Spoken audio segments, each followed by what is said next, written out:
Hey, what's up mga kaballers? Maligayang pagbabalik sa aking channel. Halina't pag-usapan natin ang balitang Andrew Wiggins to Blazers trade.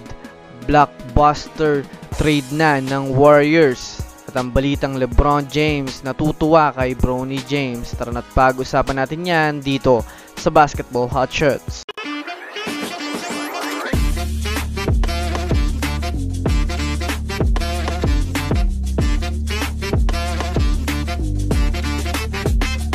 Well, una nga muna tayong dumako mga kaballers sa balita patungkol sa natuwa nga daw mga kaballers si LeBron James ngayon sa ipinapakitang performance ni Bronny James.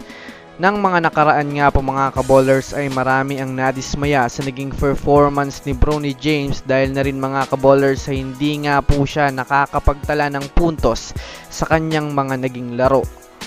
Ngunit kahapon lang nga po mga kaballers nang magsimula nang magamay ni Bronny James ang kanyang laruan at nagawa niya nga po mga kaballers ma-maintain ito hanggang kaninang umaga sa naging laro nila kontra sa Cleveland Cavaliers. Kaya naman sa ngayon nga po mga kaballers ay nagbigay na nga po ng pahayag sa LeBron.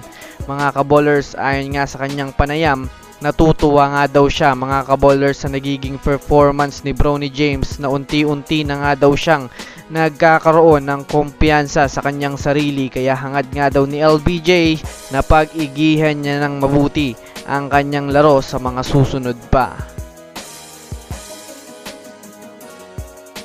Samantala, dito naman tayo dumako mga kaballers sa balita patungkol sa Golden State Warriors.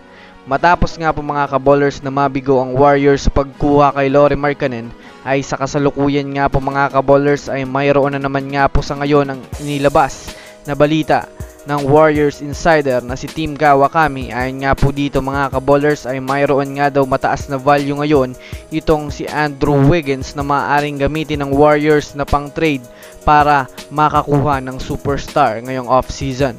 Kumbaga mga kaballers, kahit man nga po hindi naging maganda ang performance ni Andrew Wiggins ay nanatili pa rin sa ngayon na mataas pa rin nga po ang kanyang trade value sa trade market. Kaya naman dahil nga po sa naibalita ko na nga po kanina mga kaballers na nakikipag-usap sa Trail Blazers itong si Mike Dunleavy Jr.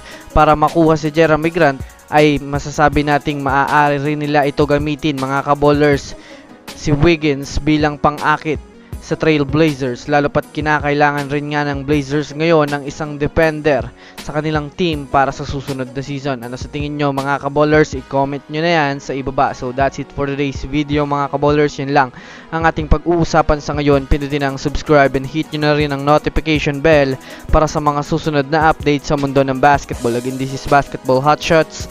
Thanks for watching.